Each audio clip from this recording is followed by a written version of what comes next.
Je vais me mettre dans mon canapé en cuir, là, tranquille, avec un petit chocolat, un thé ou un café. Et moi, je vais juste réfléchir aux étapes. Alors, vous imaginez que vous avez une sorte de petit robot qui arrive et qui peut tout faire à votre place, mais à condition que ce soit des choses simples.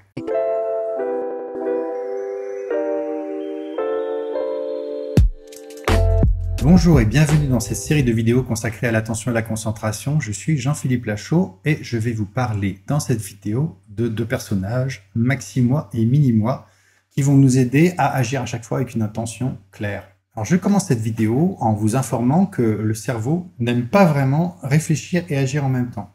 Alors qu'est-ce que ça veut dire? Par action, en fait, je veux dire une action sur le monde, une action qui demande de porter son attention sur le monde, sur ce qu'il y a autour de soi. Dans ce cas-là, l'attention va être donc portée sur le monde extérieur. C'est-à-dire que notamment les sens, les organes des sens et les cortex sensoriels vont être très actifs. Lors de la réflexion, vous avez un phénomène différent qui est au contraire une forme de fermeture. Parce que la réflexion, par exemple pour planifier un mariage, un repas, des vacances, une réunion, n'importe quoi, vont vous demander de manipuler une sorte de petite représentation mentale de la situation. Qu'est-ce qui se passerait si je mets les chaises ici, le traiteur, etc., etc. Donc vous avez tout ça dans votre tête. Vous devez construire ce petit modèle, le manipuler, et c'est ce qui vous permet de réfléchir. Mais tout ça, en fait, a besoin d'être protégé. C'est-à-dire que si en plus votre attention est vers l'extérieur, eh bien, il va y avoir une sorte de conflit. Donc ces représentations mentales vont en fait être très perturbées par tout ce qui vous arrive. En plus, il y a l'accès donc à la mémoire à long terme pour aller chercher des informations, de quels sont les gens à inviter, etc. Tout ça également nécessite une certaine protection. Alors on le voit dans l'activité cérébrale. Par exemple, quand on est dans ce découplage avec le monde extérieur que demande la réflexion, eh bien le cortex visuel, certaines régions du cortex visuel vont générer une sorte de rythme qui est une sorte de, comme si on mettait au repos justement ces aires qui servent à percevoir le monde extérieur. Et puis, il va même y avoir des régions dans ce qu'on appelle le réseau par défaut, un ensemble de régions cérébrales situées dans la face interne un petit peu à l'arrière aussi, dans ce qu'on appelle le singulaire postérieur. Bon, oubliez le nom, c'est pas grave, cette partie-là. Donc, tout un ensemble de régions qui sont très activées lors de la réflexion, lorsqu'on est centré sur son monde intérieur, qui, elles, vont au contraire plutôt se désactiver dès l'instant où l'attention se redirige vers l'extérieur. Donc vous voyez une sorte de système de vase communicant qui fait que c'est comme si c'était antinomique en fait de réfléchir, de manipuler des représentations mentales pour vraiment être dans la réflexion et la planification, ou alors vraiment être en interaction avec le monde. Alors c'est par exemple pour ça qu'il est si difficile de faire une liste de courses compliquée avec des enfants qui payent autour et qui vous réclament votre attention. Donc ça veut dire que d'un point de vue pratique, il va mieux falloir alterner réflexion et action. Réflexion dans le sens planification. Et dans une autre vidéo, j'ai parlé du découpage de maxi-mission en mini-mission. Donc, de ce principe de ramener à des étapes simples.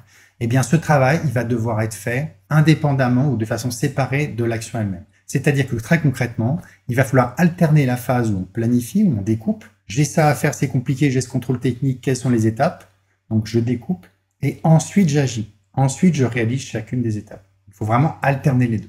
Alors pour ça, en fait, la meilleure façon peut-être de voir les choses, c'est de s'imaginer, enfin en tout cas c'est comme ça que je le formule d'habitude, comme si on pouvait jouer deux personnages. Une sorte de Maximois, c'est celui vraiment, la personne qui planifie, qui là c'est le mastermind, quoi, qui réfléchit à qu'est-ce qu'il faut prendre en considération. Et puis il y a le petit peuple, alors le petit peuple c'est les mini-mois, donc on joue le rôle de mini-mois soi-même, et puis on va exécuter les petites missions les unes après les autres.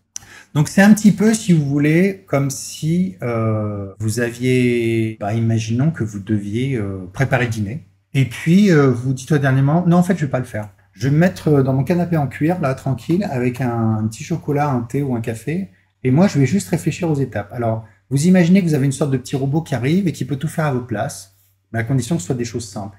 Et donc vous allez lui dire, écoute, commence par regarder ce qu'il y a dans le frigo, qu'est-ce qu'il y a comme légumes. Hop, donc il faut imaginer que votre petit robot, il va dans le frigo, il va regarder, etc. Il vous renvoie l'information. Ok, est-ce qu'il y a des œufs? Voilà, cherche une recette, va sur tel site internet et regarde ce qu'on peut faire avec des œufs et avec tel légume.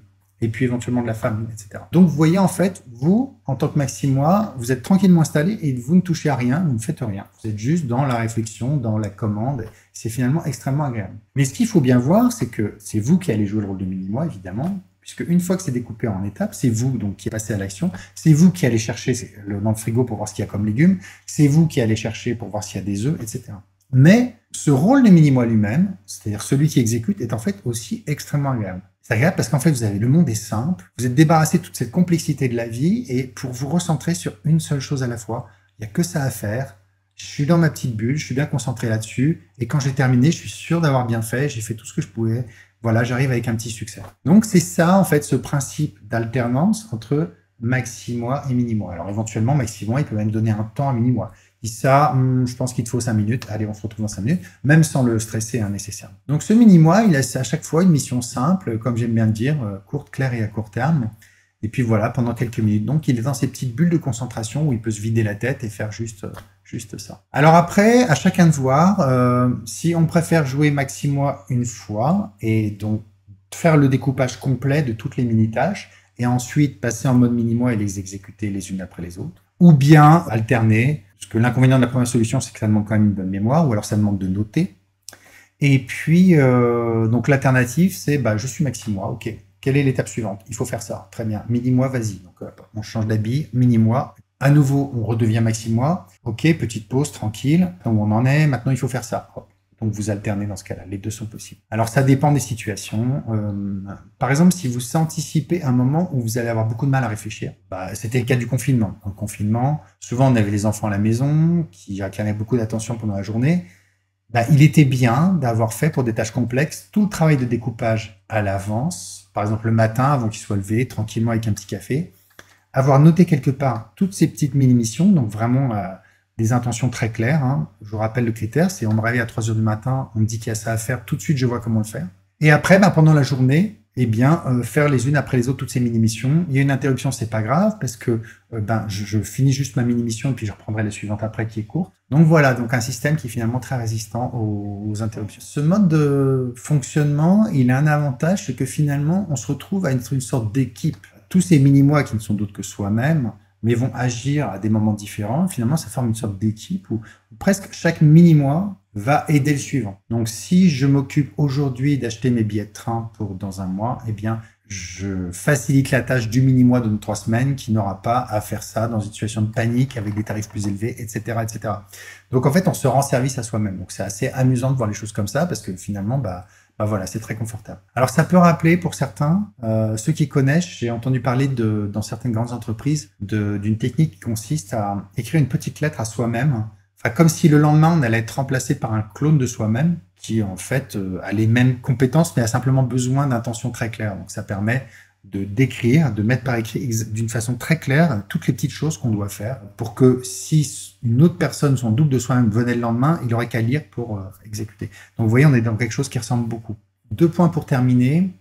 L'importance de la visualisation. Le fait pour mini-mois de pouvoir avoir une visualisation de ce qu'il doit faire. Par exemple, il doit mettre la table et quand c'est possible, visualiser. Donc, il s'imagine le résultat fait. C'est-à-dire que les assiettes posées de cette façon-là, en fait, c'est extrêmement pratique. Pour ça, moi, il y a un exercice que j'aime bien faire. C'est par exemple, je prends ma main et je me demande, ou je vous demande, vous prenez votre main comme ça, d'imaginer si vous repliez votre pouce, jusqu'où il irait exactement dans la paume.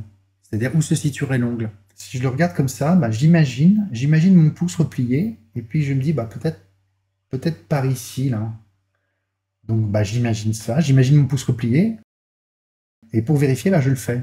En fait, je vois d'ailleurs que le pouce va beaucoup plus loin que ça. Et en faisant ce petit exercice, j'ai simplement mis en action. Cette petite technique consiste à visualiser un résultat, donc mon pouce plié, et ensuite le faire. Alors, de la même façon, on peut visualiser la table mise, et puis ensuite le faire, etc. Donc, quand on sait faire ça, on peut l'appliquer à plein de choses. Ça permet à minimum, au moment où il se lance dans une action, d'avoir une vision très, très claire de ce qu'il doit faire. Ça me rappelle qu'une fois, en discutant avec un champion de squash, il dit que, au sein même de l'échange, parfois, il voyait le coup qu'il devait jouer juste après. Il voyait l'amorti et il jouait l'amorti. Donc, il prévisualisait le résultat qu'il voulait obtenir sur son coup. Alors, dernière chose pour vous dire que pour les impulsifs, pour ceux qui ont tendance à se lancer directement sans réfléchir, il y a un petit moyen pour éviter ça, c'est avec les mains, de coincer les 2 doigts. Le temps de réfléchir de visualiser ce que vous voulez obtenir. Quelle est votre mission? Qu'est-ce que vous cherchez à faire? Donc là, voilà, je vais visualiser par exemple effectivement tous les verbes disposés pour mettre la table. Ça peut être autre chose, ça peut être l'énoncé lu d'une certaine façon, etc. Quand c'est bon, quand je l'ai, je claque des doigts et j'y vais. Mais vous voyez que le fait de coincer les doigts comme ça bloque. On est obligé de rester dans la réflexion, dans la planification avant de se lancer. Donc en fait, là, je suis maxi-mois, si vous voulez bien, qui est en train de programmer mini-mois et hop, je lance mini-mois et voilà. Merci beaucoup, je vous retrouve dans d'autres vidéos et je vous souhaite une bonne journée.